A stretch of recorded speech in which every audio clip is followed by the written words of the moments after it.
के लिए ये देखिए, ये कुछ स्वीट।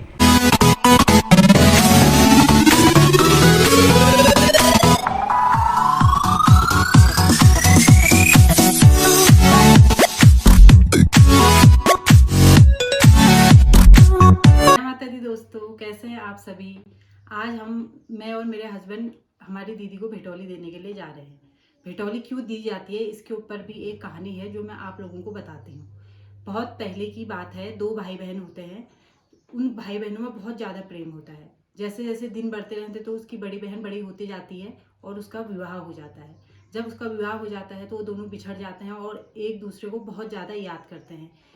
ससुराल में वो अपने भाई को बहुत ज़्यादा याद करती है। तो एक दिन जब उसका भाई सोए रहता है तो नींद में उसे क्या बोलता है, अपनी दीदी दिखाई देती है। तो दूसरे दिन जब सुबह उठता है अपनी माँ से बोलता है कि माँ, मुझे दीदी कल सपने में दिखाई दी, तो मुझे उससे मिलने जाना है। तो उसकी माँ बोलती है, ठीक है बेटा, तू अपनी दीदी से मिलने जा, लेकिन तू उससे जब मिलने जाएगा तो खाली हाथ नहीं जाएगा, क्योंकि हमारे वहाँ जब बेटी के घर जाते हैं तो खाली हाथ नहीं जाते हैं। तो इसलिए उसकी माँ, उस टाइम पे तो ऐसा कुछ होता नहीं था, तो उसकी माँ ने बहुत ढेर सारे पकवान बनाए और कुछ कपड़े उसकी दीदी के लिए रख दिए और उसको जब उसको जाने के लिए तैयार कर दिया। और जब जाने को लगा तो उसकी माँ ने कहा कि हमारे वहाँ लड़की के घर में रुकते नहीं है, इसलिए तो ये सारी चीज़ें दे के शाम को वापस आ जाना। तो वो सारे नदी नाले पार करके अपनी दीदी के गाँव पहुँचता है और गाँव पहुँच के जब अपनी दीदी के घर पहुँचता है तो जब वो अपनी दीदी के घर जाता है तो अपनी दीदी के पूरे घर में ढूंढता है तो उसे अपनी दीदी कहीं नहीं दिखती है।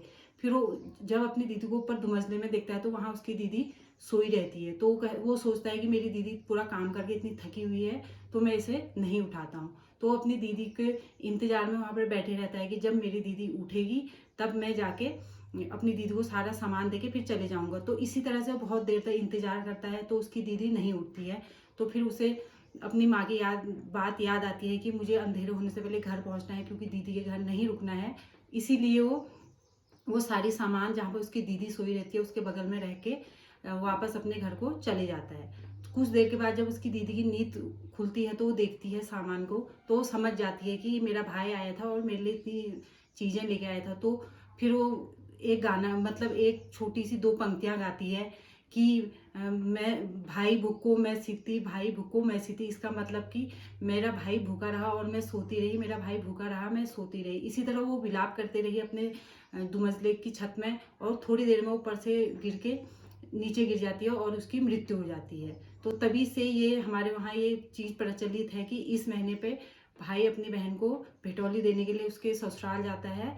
और वो जो उसकी बहन होती है, वो जो हमारे वहाँ चिड़िया होती है, घुघती चौड़ बोलते हैं जिसे, उसका रूप धारण कर लेती है और वो चिड़िया इसी मास पे बोलती है और यही बोलती है कि भय भुक्को मैं सीती, भय भुक्को मैं सीती। अगर आपको हमारी मेरी ये कहानी, हमारी जो ये है, अच्छी लगी हो तो प्लीज़ हमारा सपोर्ट करें। अब हम फाइनली दीदी के घर में आ चुके हैं भेटौली देने के लिए। अब हमारे पतिदेव अपनी प्यारी सी बहन को भेटौली देंगे। दीजिए, क्या क्या लेके आए हो दीदी के लिए। ये देखिए, ये कुछ स्वीट और ये बहन खुश होते हुए और ये हमारे हाथ के बने हुए खजूर, पहाड़ की जो हमारी संस्कृति जो पकवान बनाए जाते हैं, खसखसे वाले खजूर है प्योर घी के। और ये बहन के लिए प्रेम भेंट पूरा सेट। हाँ, अपने इच्छा के अनुसार से कोई सूट देता है, कोई कुछ देता है। तो हम तो अपनी दीदी को हमेशा ही साड़ी देते हैं, क्योंकि हमारी दीदी उसको पार्टी में पहन के जाएंगे प्यारी प्यारी सी साड़ी को। दीदी कैसी लगी आपको साड़ी? बहुत बढ़िया, बहुत मन प्रसन्न हो गया। और आपको कैसा लगा कि आपके भैया आपको भेटौली देने के लिए आए? ये तो सारे सालों की मुराद पूरी होगी, ऐसा लगता है। एक बहन इस इंतजार में रहती है वो आज पूरी हो गई है ना। तो आप खुश हो? बहुत खुश। और आप कुछ कहना चाहते हो अपने भाई के लिए? 2 शब्द। ऐसा ही प्रेम स्नेह बना रहे सदा, भाई बहन के वहाँ आते रहे, ये प्रेम भाव बना रहना चाहिए। सही बात। अब मैं एक भाई को नहीं, अपनी बहू को भी धन्यवाद देना चाहूँगी। थैंक यू दीदी। जो अवनंदा सहयोग करती है, हमारा प्रेम ऐसे बना रहे। ये हमारे दीदी के घर से देखो कितना अच्छा व्यू नज़र आ रहा है। बिल्कुल गेहूँ की खेती कैसे लहलहा रही है। कुछ ही दिनों में गेहूँ की कटाई शुरू हो जाती है। और देखिए कितना अच्छा लग रहा है पूरा नज़ारा। और इधर को देखिए आम के पेड़ और एक कटहल का पेड़ है। ये भी आम का पेड़ है और ये भी कटहल का पेड़ है। ये देखिए कितना अच्छा लग रहा है यहाँ से।